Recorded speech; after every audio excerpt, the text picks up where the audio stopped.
तो दोस्तों, क्योंकि रिश्तों के भी रूप बदलते हैं कि आज के एपिसोड की शुरुआत एक बेहद प्यारे और हल्के रोमांटिक माहौल से होती है, जहां अंगद सुबह सुबह खुद अपने हाथों से नाश्ता तैयार करता दिखाई देता है। उसके चेहरे पर एक्साइटमेंट साफ नजर आ रही होती है, क्योंकि वो वृंदा को सरप्राइज देना चाहता है। सारी तैयारी पूरी करने के बाद वो बड़े उत्साह के साथ वृंदा को बाहर आने के लिए आवाज लगाता है और कहता है कि उसके लिए एक खास सरप्राइज रेडी है। इसके बाद अंगद बड़े प्यार से पूरा नाश्ता डाइनिंग टेबल पर सजाता हुआ नजर आता है। लेकिन जब काफी देर तक वृंदा बाहर नहीं आती, तब अंगद हाथों में फूलों का गुलदस्ता लिए दरवाजे के पास खड़ा होकर बार बार उसको पुकारता रहता है। उसकी बेचैनी धीरे धीरे बढ़ने लगती है। आखिरकार वो गुलदस्ता टेबल पर रख देता है और लगातार आवाज लगाने के बावजूद जब अंदर से कोई जवाब नहीं मिलता, तब उसको चिंता होने लगती है। इसी चिंता में अंगद खुद कमरे के अंदर जाने के लिए आगे बढ़ता है, लेकिन तभी अचानक दरवाजा खुलता है और वृंदा बाहर आती हुई नजर आती है। दोनों एक दूसरे से टकरा जाते हैं। उस पल अंगद तुरंत घबराने लगता है और उसकी पहली चिंता यही होती है कि कहीं वृंदा को चोट तो नहीं लग गई। वो उसे संभालते हुए प्यार से पूछता है कि वो ठीक तो है ना, क्योंकि काफी देर से आवाज देने पर भी उसने दरवाजा नहीं खोला था। तो वृंदा आराम से कहती है कि वो बाल धो रही थी। इस पर अंगद हल्के मजाकिया अंदाज में पूछता है कि बाल धोने में इतना टाइम कैसे लग सकता है। तब वृंदा भी मुस्कुराते हुए अपने लंबे बालों की तरफ इशारा करती है और कहती है कि इतने लंबे बाल हैं तो टाइम तो लगेगा ही ना। इसके बाद जैसे ही वृंदा वहां से जाने लगती है, अंगद पीछे से उसका हाथ पकड़ लेता है। दोनों कुछ पल के लिए एक दूसरे की आंखों में देखते रहते हैं और उनके चेहरों पर हल्की मुस्कान आ जाती है। माहौल पूरी तरह रोमांटिक हो जाता है। अंगद धीरे धीरे उसके करीब आने लगता है और उसको अपने पास खींच लेता है, लेकिन तभी वृंदा थोड़ा शर्माकर उसको पीछे कर देती है और खुद आगे बढ़ जाती है। इसके बाद अंगद प्यार से फूलों का गुलदस्ता उसको देते हुए कहता है कि यह खास तौर पर उसी के लिए लाया गया है।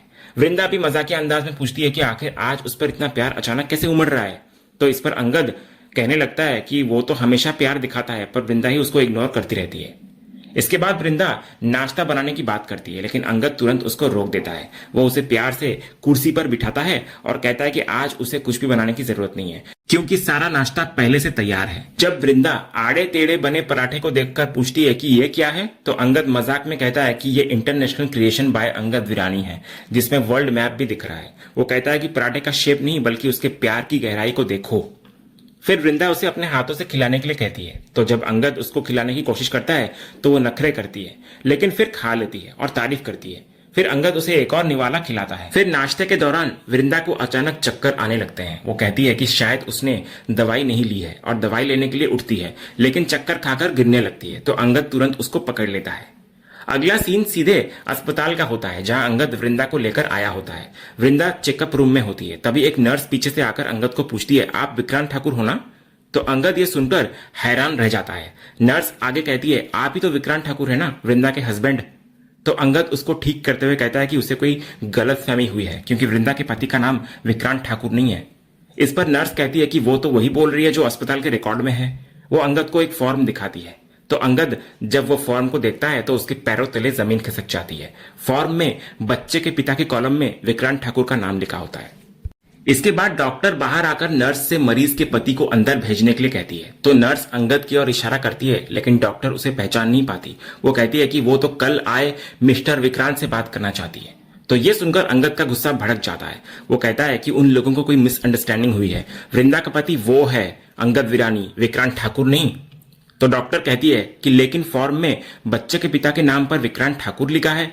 तो अंगद अपनी पहचान साबित करने की कोशिश करता है। तभी इतने में वृंदा बाहर आती है और डॉक्टर उसको पूछती है कि क्या ये है उनके पति? तो वृंदा कहती है कि हाँ, ये है मेरे पति अंगद विरानी। फिर वृंदा डॉक्टर को सारी बात समझाती है और कहती है कि दर्द में होने की वजह से उसके ऑफिस के कर्मचारी मिस्टर ठाकुर उसे यहाँ ले आए थे, लेकिन उसके असली पति अंगद विरानी है, मिस्टर ठाकुर नहीं। ये सुनकर डॉक्टर माफी मांगती है और कहती है कि कल विक्रांत की चिंता देखकर और फॉर्म पर उसका नाम देखकर उन्हें यह गलतफहमी हो गई। वो अंगद को बताती है फिर कि वृंदा को गंभीर एसिड रिफ्लक्स हुआ था और उसे कुछ दिन आराम करने की सख्त जरूरत है। इतना बोलकर डॉक्टर चली जाती है। अगले सीन में रास्ते में वृंदा राहत की सांस लेती है कि सब कुछ नॉर्मल है, लेकिन अंगद मन ही मन विक्रांत पर गुस्सा निकाल रहा होता है। वो बड़बड़ाता है कि उसकी हिम्मत कैसे हुई, छोड़ूंगा नहीं मैं उसे। जब वृंदा पूछती है कि वो क्या बोल रहा है, तो अंगद का गुस्सा फूट पड़ता है। वो कहता है कि उस 2 कौड़ी के विक्रांत की हिम्मत कैसे हुई कि वो पिता की जगह अपना नाम लिख दे। तो वृंदा उसको शांत करने की कोशिश करती है और कहती है कि शायद उसने गलती से ऐसा कर दिया होगा, लेकिन अंगद ये मानने को तैयार नहीं होता। वो कहता है कि कोई गलती से इतनी बड़ी गलती कैसे कर सकता है। तो इस पर वृंदा तर्क देती है कि कल की तनावपूर्ण स्थिति में विक्रांत घबरा गया होगा, ठीक वैसे ही जैसे आज अंगद खुद घबरा गया था, जबकि वो तो 2 बच्चों का पिता है और विक्रांत तो सिंगल है। फिर वो पूछती है कि कोई जानबूझकर ऐसा क्यों करेगा। तो अंगद कुछ कहता नहीं, बस वृंदा को पानी पीने के लिए देता है। फिर वो उस पर एक सीधा आरोप लगाता है कि तुम्हें नहीं लग रहा कि तुम कुछ ज्यादा ही तरफदारी कर रही हो उसकी? तुम्हें ये नहीं लग रहा कि तुम आंख बंद करके भरोसा किए जा रही हो उस पर? तो वृंदा हैरान होकर कहती है कि वो तो बस सामान्य बात कर रही थी। तो अंगद कहता है कि पिता के कॉलम में विक्रांत का नाम लिखा होना उसे नॉर्मल लग रहा है। वो कहता है कि अच्छा हुआ कि वो अस्पताल आ गया, वरना डॉक्टर तो अभी तक विक्रांत को ही बच्चे का बाप समझ रही होती।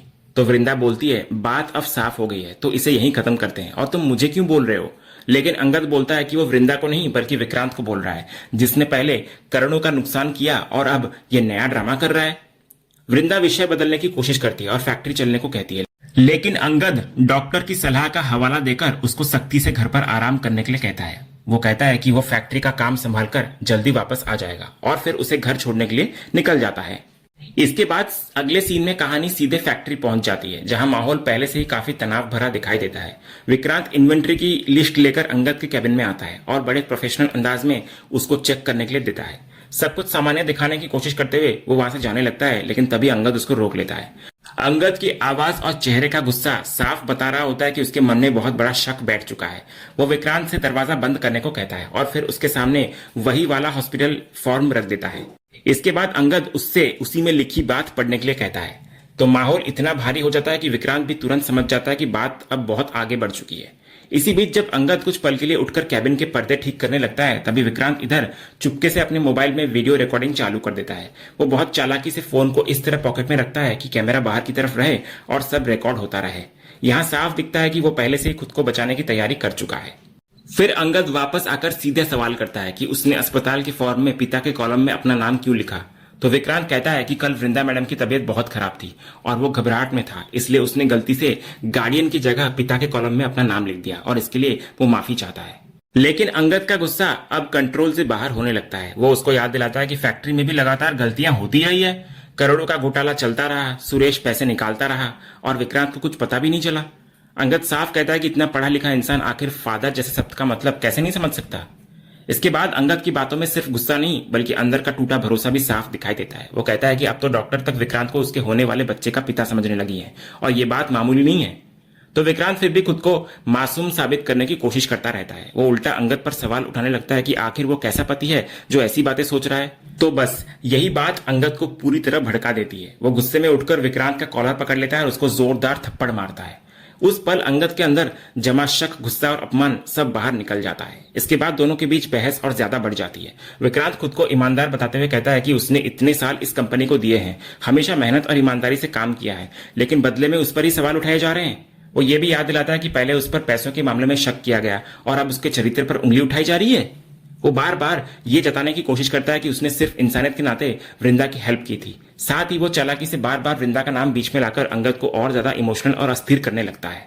लेकिन अंगद साफ कहता है कि यहाँ बात किसी हेल्प की नहीं बल्कि विक्रांत की नीयत की हो रही है। वो चेतावनी देता है कि उसकी पत्नी को बीच में लाने की कोशिश बिल्कुल ना करे।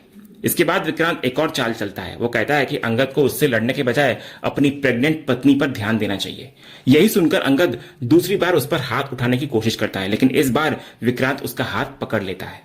विक्रांत फिर अंगद को चेतावनी देता है कि अगर उसने दोबारा हाथ उठाया तो अच्छा नहीं होगा। वो उसे याद दिलाता है कि वो चाहे तो इसकी शिकायत कर सकता है और ये भी कि उसके पिता एक उच्च पद पर यानी कि डीजीपी हैं। अंगद उसकी छिपी हुई धमकी से डरता नहीं है। वो कहता है कि विक्रांत जिसे चाहे बता दे, उसे कोई फर्क नहीं पड़ता। फिर गुस्से में अंगद अपना अंतिम फैसला सुनाता है और विक्रांत को तुरंत ऑफिस से निकल जाने का आदेश देता है। वो कहता है कि विक्रांत जैसे इंसान की इस ऑफिस में कोई जगह नहीं है। तभी ठीक उसी पल एक चपरासी कॉफी लेकर केबिन में आता है। इस मौके को देखकर विक्रांत एक और चाल चलता है। वो जानबूझकर चपरासी के सामने ऊंची और नाटकीय आवाज में कहता है कि सर, आप मुझे इसलिए नौकरी से निकाल रहे हो कि आपको शक है कि मेरा और वृंदा मैडम का कोई चक्कर चल रहा है, और आप इसे सोच भी कैसे सकते हो? तो अंगद तुरंत चपरासी को बाहर जाने के लिए कहता है। चपरासी के जाने के बाद अंगद विक्रांत को बताता है कि उसे निकालने की असली वजह उसका शक नहीं बल्कि विक्रांत की घटिया नीयत है, जो अब अंगद के सामने आ चुकी है।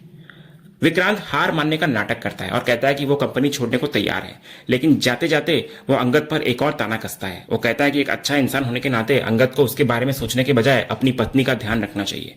तो अंगद उसको तुरंत वहां से निकल जाने का आदेश देता है। फिर कैबिन से बाहर आने के बाद विक्रांत अपनी जेब से फोन को निकालता है। वो उसको देखता है और उसके चेहरे पर एक विजयी और शैतानी मुस्कान फैल जाती है।